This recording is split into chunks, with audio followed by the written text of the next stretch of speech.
وَأَتِمُّوا الْحَجَّ وَالْعُمْرَةَ لِلَّهِ فَإِنْ أُحْصِرْتُمْ فَمَا اسْتَيْسَرَ مِنَ الْهَدْيِ وَلَا تَحْلِقُوا رُؤُوسَكُمْ حَتَّى يَبْلُغَ الْهَدْيُ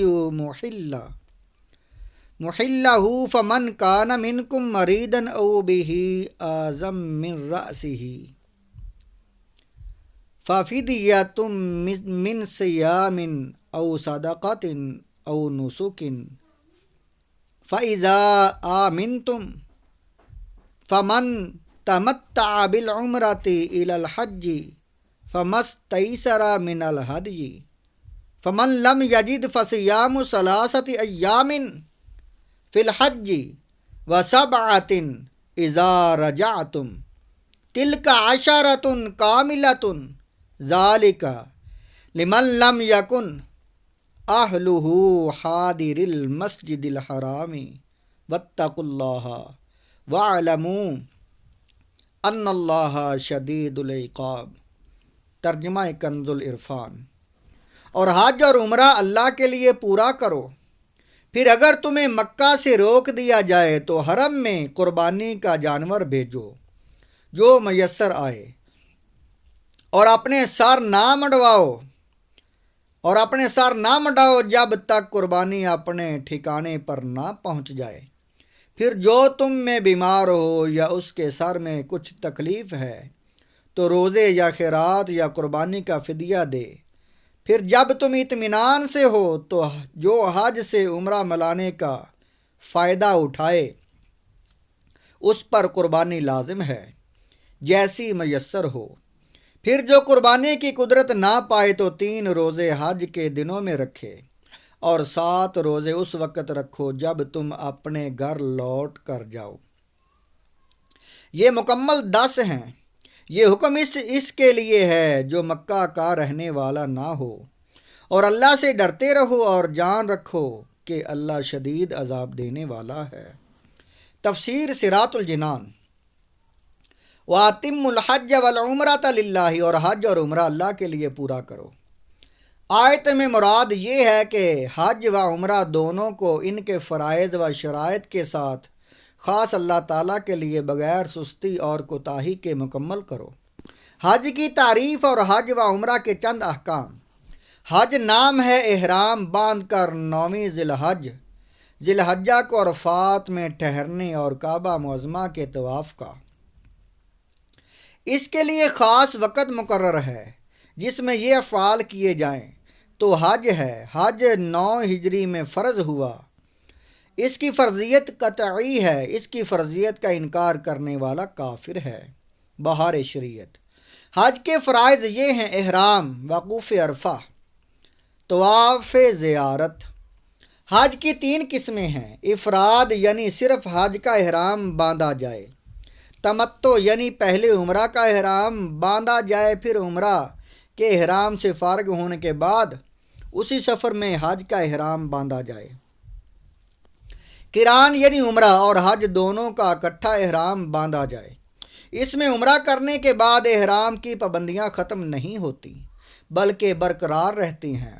عمرہ کی تفصیل کچھ یوں ہے کہ عمرہ میں صرف احرام باندھ کر خانہ کعبہ کا طواف اور صفا مروہ کی سعی کر کے حلق کروانا ہوتا ہے۔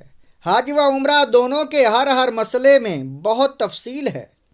اس کے لیے بہار شریعت کے حصہ 6 کا مطالعہ کریں۔ فَإِنْ أُحْصِرْتُمْ، تو اگر تمہیں روک دیا جائے، یہاں سے حج کے ایک اہم مسئلے کا بیان ہے جسے احصار کہتے ہیں۔ آیت کا خلاصہ کلام یہ ہے کہ اگر حج یا عمرہ کا احرام باندھ لینے کے بعد یا عمرہ کی ادائیگی میں تمہیں کوئی رکاوٹ پیش آ جائے، جیسے دشمن کا خوف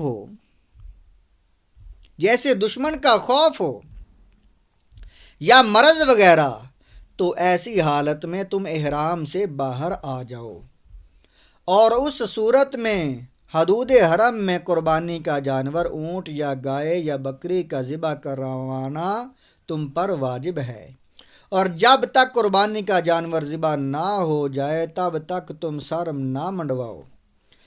فمن کان منکم مریدن، پھر جو تم میں بیمار ہو۔ احصار کے بعد ایک اور مسئلے کا بیان ہے، وہ یہ ہے کہ حالت احرام میں بال منڈوانے کی اجازت نہیں ہوتی۔ یوں ہی لباس، خوشبو وغیرہ کے اعتبار سے کافی پابندیاں ہوتی ہیں، اگر ان کے خلاف کریں تو دم یا صدقہ لازم آتا ہے، لیکن بعض صورتیں ایسی ہیں کہ مجبوری کی وجہ سے احرام کی پابندیوں کی مخالفت کرنا پڑتی ہے۔ بغیر عذر کے اور عذر کی وجہ سے کیے گئے افعال میں شریعت نے کچھ فرق کیا ہے۔ آیت میں اس کی کچھ صورتوں کا بیان ہے۔ جان بوجھ کر احرام کی پابندیوں کی مخالفت کرے گا تو گناہ گار بھی ہوگا اور فدیہ دینا بھی لازم آئے گا، اور مجبوری کی وجہ سے مخالفت کرے تو گناہ گار نہ ہوگا لیکن فدیہ دینا پڑے گا۔ البتہ مجبوری والے کو فدیے میں کچھ رخصتیں بھی دی گئی ہیں۔ چنانچہ صدر الشریعہ مولانا امجد علی اعظمی رضی اللہ تعالیٰ عنہ رحمۃ اللہ علیہ فرماتے ہیں، جہاں دم کا حکم ہے وہ جرم اگر بیماری یا سخت گرمی یا شدید سردی یا زخم یا پھوڑے یا جوؤں کے سخت ایذا کے باعث ہوگا تو اسے جرم غیر اختیاری کہتے ہیں۔ اس میں اختیار ہوگا کہ دم قربانی کے بدلے 6 مسکینوں کو ایک ایک صدقہ دے دے، یا دونوں وقت پیٹ بھر کر کھلائے، یا 3 روزے رکھ لے۔ اور اگر اس جرم میں صدقہ کا حکم ہے اور بمجبوری کیا تو اختیار ہوگا کہ صدقہ کے بدلے 1 روزہ رکھ لے۔ بہار شریعت حصہ 6 جرم اور ان کے کفارے کا بیان۔ فمن تمتع بالعمرۃ الی الحج، تو جو حج سے عمرہ ملانے کا فائدہ اٹھائے۔ جو شخص ایک ہی سفر میں شرائط کا لحاظ کرتے ہوئے حج و عمرہ کی سعادت حاصل کرے، اس پر شکرانے کے طور پر قربانی لازم ہے، اور یہ قربانی عید کے دن والی قربانی نہیں ہوتی بلکہ جدا گانا ہوتی ہے۔ اور اگر قربانی کی قدرت نہ ہو تو اسے حکم ہے کہ 10 روزے رکھے، ان میں سے 3 روزے حج کے دنوں میں یعنی 1 شوال سے 9 ذی الحجہ تک احرام باندھنے کے بعد کسی بھی 3 دن میں رکھ لے، اکٹھے رکھے یا جدا جدا، دونوں کا اختیار ہے۔ اور 7 روزے 13 ذی الحجہ کے بعد رکھے، مکہ مکرمہ میں بھی رکھ سکتے ہیں، لیکن افضل یہ ہے کہ گھر واپس لوٹ کر رکھے۔ بہار شریعت حصہ 6 حاضر المسجد الحرامی، مکہ کے رہنے والے حج تمتع یا حج قران کا جائز ہونا صرف آفاقی یعنی میقات سے باہر والے کے لیے ہے۔ حدود میقات میں اور اس کے اندر رہنے والوں کے لیے نہ تمتع کی اجازت ہے اور نہ قران کی، وہ صرف حج افراد کر سکتے ہیں۔